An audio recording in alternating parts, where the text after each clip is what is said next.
What's going on, guys, and welcome back to the channel. Today we're going to be discussing a few things, and we're also going to be changing a few things on the car. First, I got the turbo kit all welded up, got the wastegates on it, got the charge pipe on it, dual wastegate, dual blow off valves. And if you guys are coming from John's channel, you should know this down pipe right here, well, up pipe I should say, it's from the Boosted Rooster.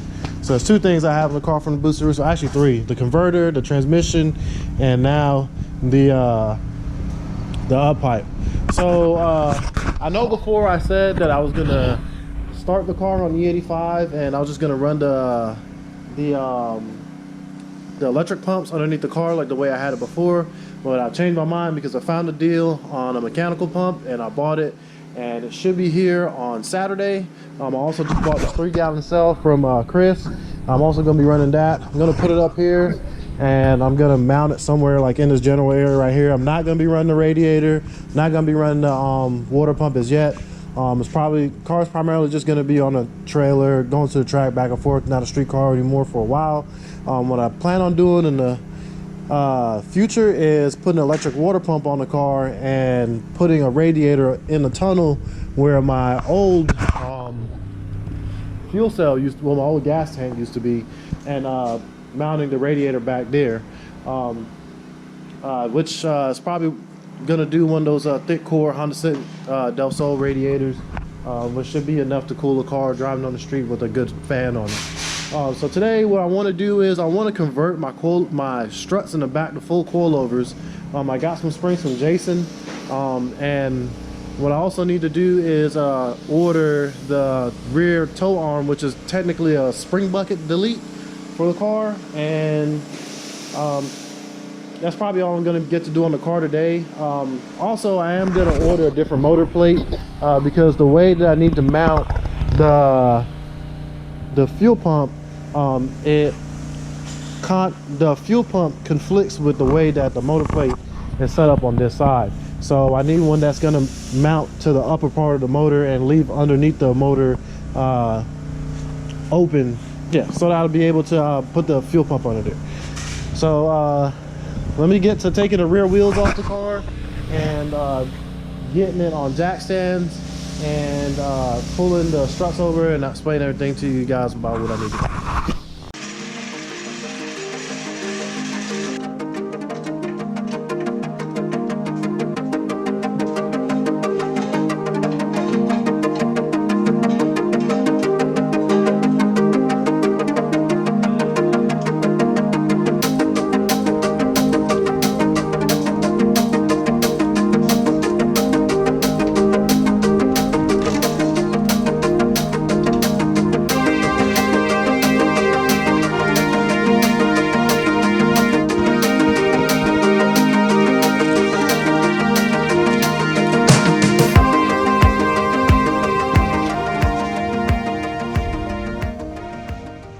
Got the wheels off.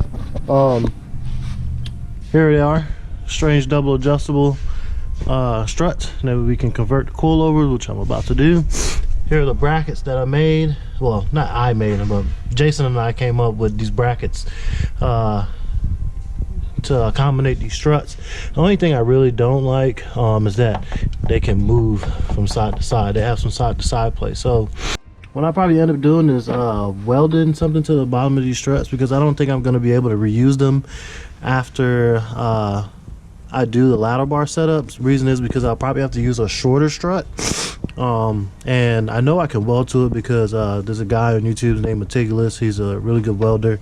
He's got a 4-link setup in his LS Swap RX-7. He's got an FC, which is like the 2nd generation RX-7, or first generation, I don't know, 1 and 2, but it's not an FD. It's not like the last generation RX-7, but he welded some stuff to his so that he would be able to use the same sort of setup on his setup.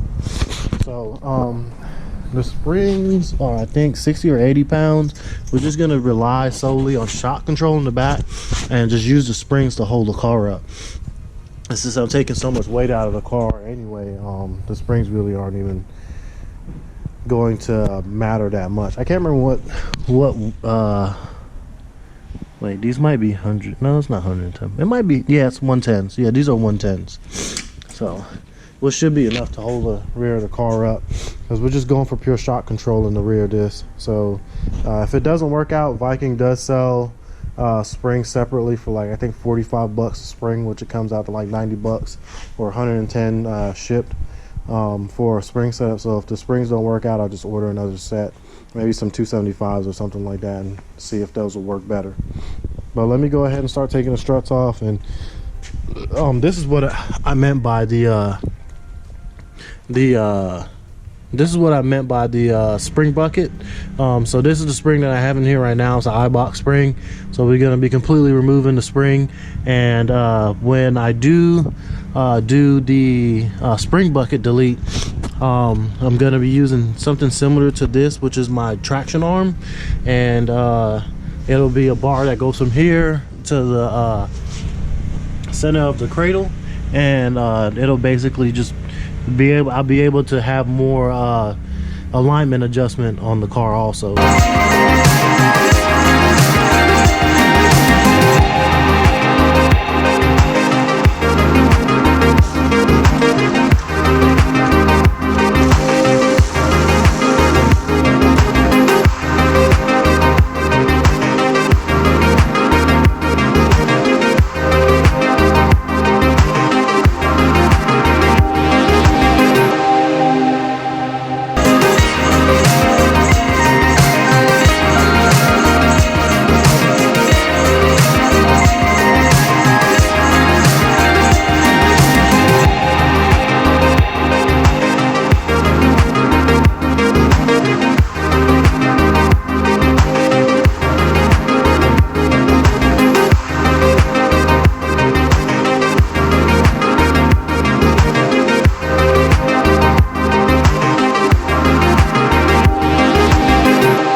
So don't judge me.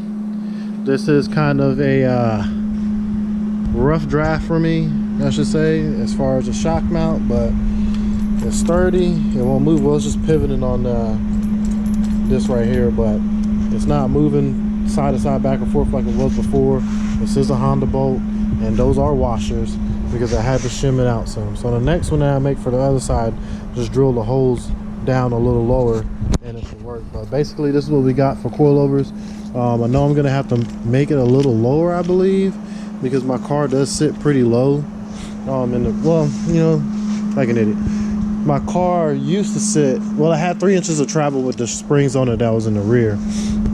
I don't want it to have an enormous amount of sag in the rear. I kind of need it to be like John's car as far as ride height, so that the strut can take the blow, I should say, instead of the spring, because like I said before, spring is supposed to hold the car up. So I kind of want my ride height to be like John's. And then once I get my tow kit, and which is the tow kit, which is the spring bucket delete, I'll go ahead and delete that, and then we'll go and get an alignment on the car, so that I can get everything ironed out. I pretty much know where I need the car to be as far as alignment right now, because the way I had it before, it worked, but I couldn't get enough camber, outward camber on the car, to get outward camber on the car to get the car to sit even when the car squatted. Because before, if I cambered it out, it'll tow the wheels in, because the spring bucket would allow it to move so much because of the bushing. It was pushing the bushing on the spindle basically. So what I'm gonna do right now is I'm gonna charge the GoPro, because I do have a charger this time, and I'm gonna do the other side, and then I'm gonna put it together. We're gonna adjust the ride height, and then put it back on the floor, and I'll let y'all see the way it is. They're kind of towed out right now. Well, to me they look true, but they still are a little bit towed out. If you take a look from this standpoint, they are a little bit towed out. right now the spring buckets are out of them. This are the spring buckets right here. And I'll probably put a picture in here of what the toe arms would look like. And these are the iBox springs, but I'm gonna probably just order them tonight, and front control arms, because these control arms are pretty much busted. Ball joint in there. Yeah, so right now it's sitting on the 110s. I probably do need to upgrade them because it is somewhat bouncy, so I'll need it to be a little bit stiffer. So I'll probably go ahead and order the I guess the 275 pound springs. I gotta look up to see what IDS has on theirs, and then I'll go from there. I'll probably order a little bit lighter since my car is a little bit lighter. I'll probably just need a lighter spring. I know I keep saying lighter, but pretty much this is what we got now. The right height will probably go up another inch, and it'll probably stay there. The front, I need to figure out what I'm gonna do about the front. I do have the original struts with the iBox springs that came with the car at my house, so I'll probably end up just swapping those out to the front, and it would lower it maybe about another inch in the front, so I should be good there. And then I'm gonna remake my limiters, because the ones I had on here were pretty short. Well, just the chains were pretty short, so I'm gonna remake them to some longer ones. That way I can control the shocks until I figure out what I can do about the front shocks. I have a friend that follows the build in Canada, and he said that the front struts for that strange make for a Challenger might be able to work on the front of what we have on our car. So I'm going to check those out, look into it some more. Have another build coming up for the channel next week. If you guys stay tuned, click the notification bell, you'll get obviously a notification of when it shows up. I'm gonna do some beforehand filming of it because I really don't want a lot of people to know what I'm gonna be doing until it's about to come out. So it should be fun, something that a lot of people want to see me do again. Some people might get what I'm about to build, some people might not. Just stay tuned, and don't forget to comment, like, share, and subscribe, and I'll see you guys in the next upload.